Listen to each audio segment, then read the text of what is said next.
That sounds much more dramatic than it really is.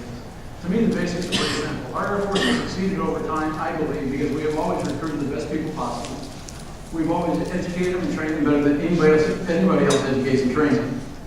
And we've always given them the best equipment money can buy. That we, as the Department of Defense, the Air Force, the Congress, everybody's been part of that. Well, that third part may be at risk. It may be that we can't always get the best equipment money can buy in every case. We may have to get equipment that's just better than everybody else's. But if we do number one and number two properly, we'll be fine. If we don't do number two properly, we will upset all the people we do in the recruiting phase that are number one, and we'll lose them. They are really proud of who they are. They're really proud of what they do. But if they feel like we're not giving them the tools, the training to do it right, they'll walk. If you don't believe me, go ask them. They're not willing to be second rate. And I don't blame them.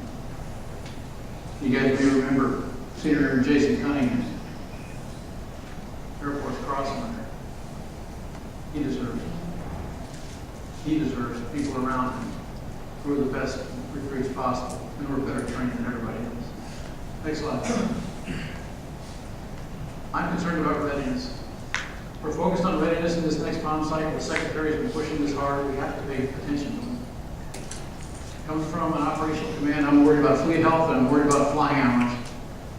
Taking flying hours and augmenting training with simulator time is great if you fund the simulator. If you don't, you're kidding yourself.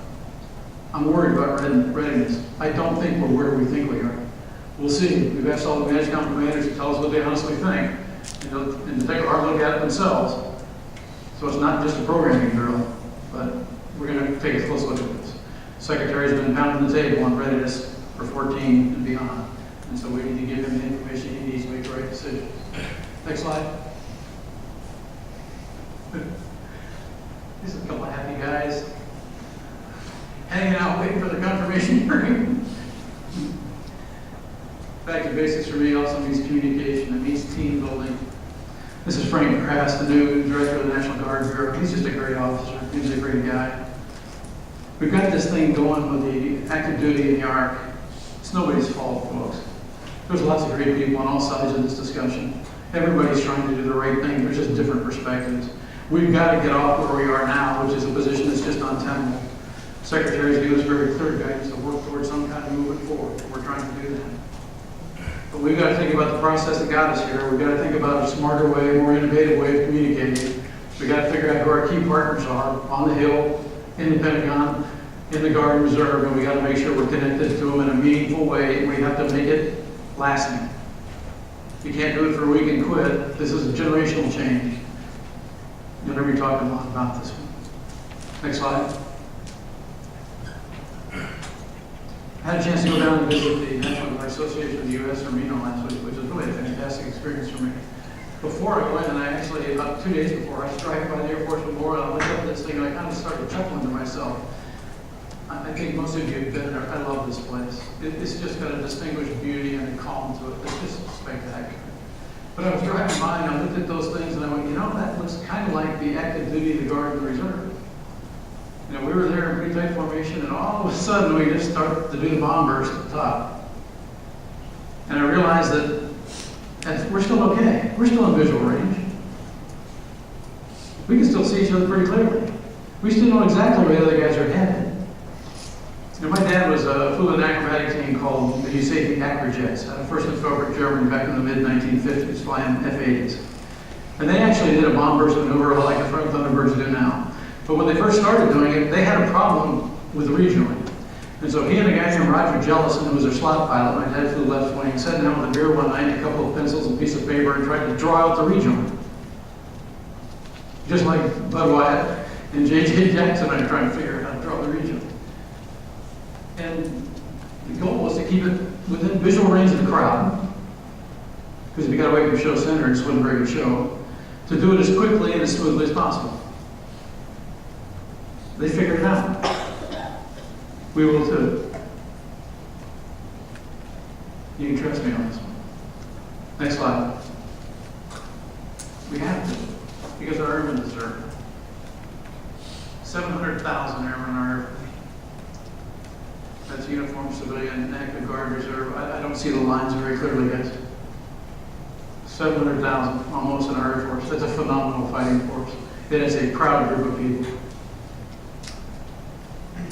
Dave used to be one of them.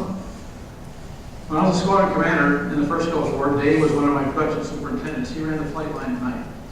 Another guy named Rick Michael ran it at the daytime. Rick was a chief master sergeant, retired now. He was going to be a chief master sergeant from the day I met him. There was no question. Dave, probably not. He really didn't have a political fiber in his body. But if you wanted airplanes fixed and loaded and ready to launch on time, you wanted to run your flight line. And I was lucky to have him.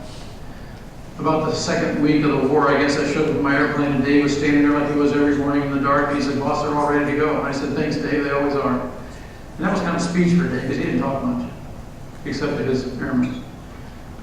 And so I told him, we were standing there, he had a new flag, a little flag like the one in the picture here, on the antenna of his truck. And I said, "Hey, Dave, listen, we're going to go bomb the nuclear power plant in South Baghdad today. Do you want me to take your flag with me?" And Dave looked like I hit him, and he said, "You do that for me?" "Yeah, Dave. I'm a hell of a guy." so I took the flag and I put it in my pocket and I didn't think about it again. And I flew the mission and came back and I landed, Canby came up and Tech Sergeant Manny Villa was my crew chief at the time. Manny came up the ladder and I told him how the baby was doing. And he went down the ladder and I followed him down, and there's Dave. And so I started telling Dave about our incredible, valiant efforts in the battle space. Here we were, dodging surface to air missiles. We were magnificent. I gave him the whole story. And I was getting kind of the dove from him. And finally I said, "Oh, the flag." And then I really got the dove look from him. So I pulled the flag in my pocket and I handed it back. And Dave held his hands out, he took the flag and he turned and he walked back to his truck. He didn't say a word. And I remember thinking, that's kind of strange, but cool. Didn't think about that again. Got back from the war. After a while, I started hearing about Dave and the flag. He had it matted and framed. Put a little plaque on it. Flag says flag carried on bombing mission over Baghdad, Iraq. And we had the date, the tail number of the aircraft, and then my name is the pilot. I was up in his office for a while. They took it home, and I found out he only had 2 things up on the wall in his apartment. Right inside the door, he had a Coors Light beer bottle opener hanging on the nail, right by the light switch, and right over the couch in the middle of the living room. He had that. This was his focus. And I thought, that's a little strange, but cool. When I left the squadron, we had one of those parties where they say nice things and then they get you out of the way for the new good commander coming in. And at the end of the night, the MC says, "Anybody have anything else to add?" And there was a voice from the back of the room that kind of said, "Yeah." And everybody turned around because it was McGar. He never said anything. So he got up and he walked up the side of the room and he came to me carrying a rolled up brown paper bag, like one I got at the commissary. And he gave me a deeply moving little speech. He said, "Here." He walked away. So I unrolled the bag, being a little nervous about putting my hand in there. And I reach in and I pull out this. And on the back in pencil it says, "With my deepest respect, Dave McGar, Master Sergeant, United States Air Force." This is the best award I'll ever receive. Nothing comes close. I'm thinking 3.5, 4 years ago now, Dave died of pancreatic cancer. And before he died, I had the chance to talk to him on the phone. He was in Utah. It was a horrible conversation because I didn't know what to say. And he never said anything. So we grunted a couple of times, and I'm getting ready to hang up. And right at the end, he says, "Hey, boss, you remember that flag?"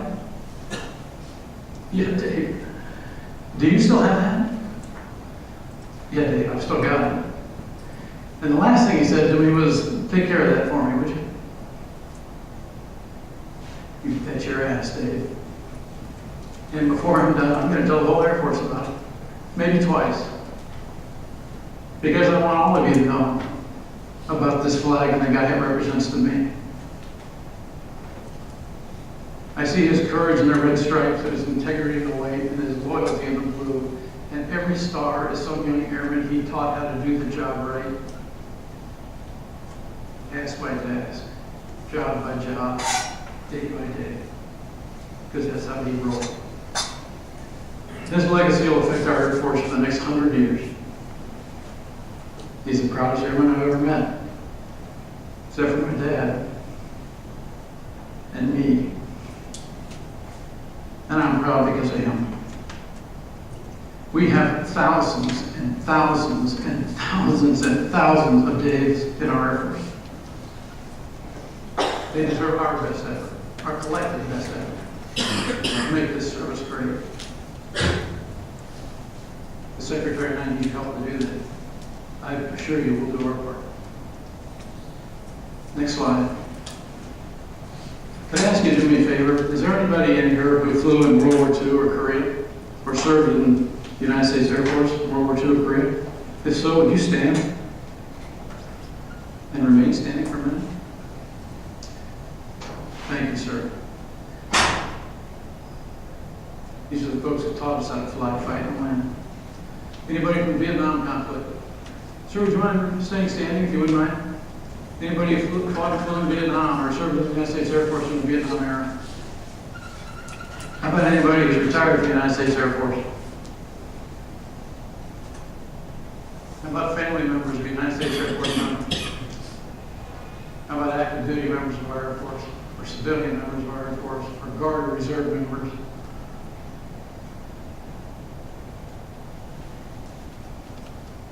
Ladies and gentlemen, my name is Mark Welch.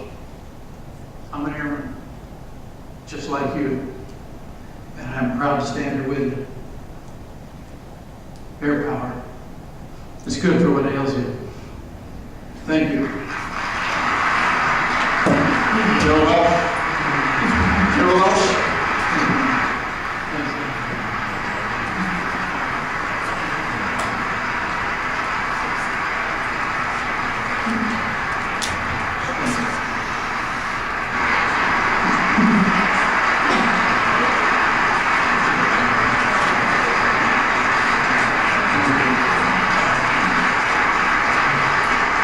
I'll give you another chance.